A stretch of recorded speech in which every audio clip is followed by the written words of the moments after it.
Jean-Jacques Dessalines, l'homme qui a brisé les chaînes. On parle souvent de la révolution haïtienne. Mais sans Jean-Jacques Dessalines, l'indépendance n'aurait peut-être jamais été une réalité. Dessalines n'est pas né libre. Il est né esclave, dans la violence du système colonial. Et très tôt, il comprend une chose. La liberté ne se demande pas, elle se prend. En 1791, quand les esclaves se soulèvent à Saint-Domingue, Dessalines entre dans la lutte. Il combat aux côtés de Toussaint Louverture et devient rapidement l'un de ses généraux les plus redoutés. Mais Dessalines va plus loin.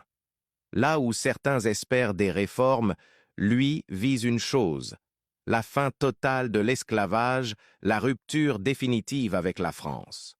Quand Napoléon envoie son armée pour rétablir l'esclavage, Dessalines comprend que le combat est désormais à mort.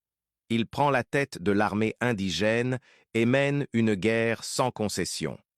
18 novembre 1803, bataille de Vertières. L'armée française est vaincue. C'est la fin du rêve colonial de Napoléon à Saint-Domingue.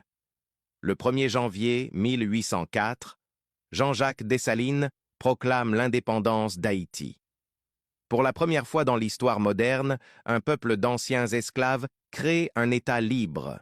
Dessalines devient le symbole d'une liberté irréversible. Il se proclame empereur Jacques Ier, non par goût du pouvoir, mais par peur du retour de l'esclavage.